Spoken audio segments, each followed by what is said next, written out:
Oke, selamat pagi teman-teman. Di sini kami akan sharing mengenai korupsi. Nah, kami dari Universitas Bina Sarana Informatika Kaliabang, kelas 17 7C 05 yang beranggotakan Ilham Jili Pratama, Muhammad Iksan, dan Budi Putra Wijaya. Oke, baik, sebelum kita mulai ke materi korupsi, yaitu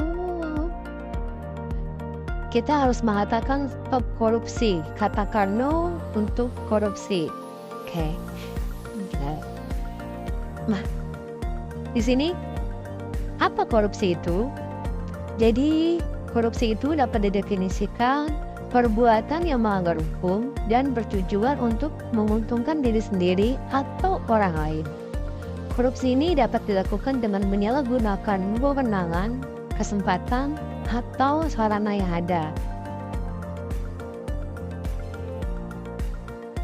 Terus, korupsi di Indonesia. Korupsi di Indonesia ini telah mengakar sejak lama ya teman-teman, mencakup dari berbagai level pemerintah dan sektor publik. Berdasarkan Corruption Perception Index atau CPI dari Transparency International, Indonesia ini terus berjuang nih untuk memperbaiki posisinya di ranking global. Namun, masih menghadapi kendala besar, terutama dalam transparansi politik dan alokasi anggaran. Nah, dampaknya apa sih terhadap Indonesia dari korupsi ini? Yang pertama adalah ekonomi dapat terhambat. Kedua, kesenjangan sosial. Ketiga adalah krisis kepercayaan publik. Apalagi yang nomor 3 ini, krisis kepercayaan publik terhadap pemerintah Indonesia juga dilihat akhir-akhir tahun ini sudah semakin menurun ya teman-teman.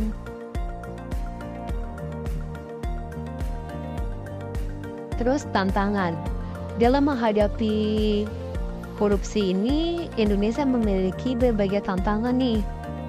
Yang pertama yaitu seperti pengaruh politik uang, di mana salah satu tantangan terbesar ini yaitu pemilihan umum, kandidat seringkali menggunakan kekayaan pribadi atau dana ilegal untuk memenangkan suara, sehingga potensi dari kandidat yang menang untuk korupsi yaitu cukup besar karena dia berasumsi untuk mengembalikan dana pribadi yang telah digunakan pada saat pemilihan calon tersebut.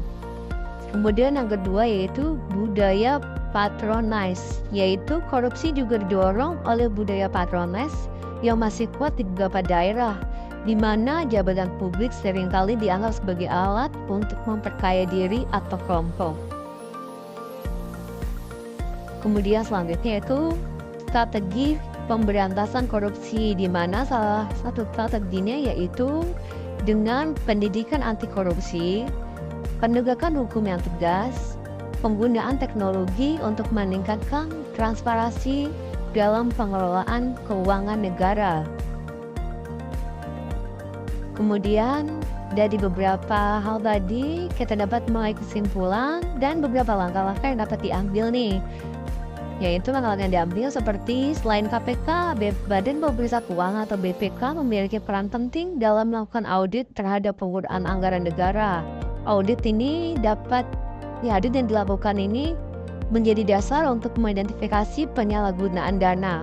Kemudian selain pendidikan anti korupsi formal di sekolah-sekolah, ada juga peran penting media massa nih untuk membentuk opini publik dan mempermalukan pelaku korupsi.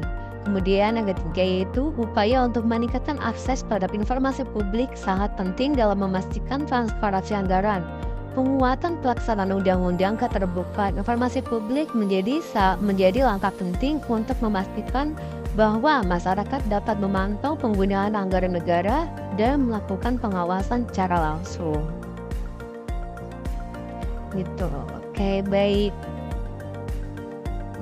Nah, baik, terima kasih teman-teman semuanya sudah menyimak beberapa sekilas tentang sharing kita mengenai korupsi di Indonesia ya teman-teman. Bila ada salah katanya, kami mohon maaf.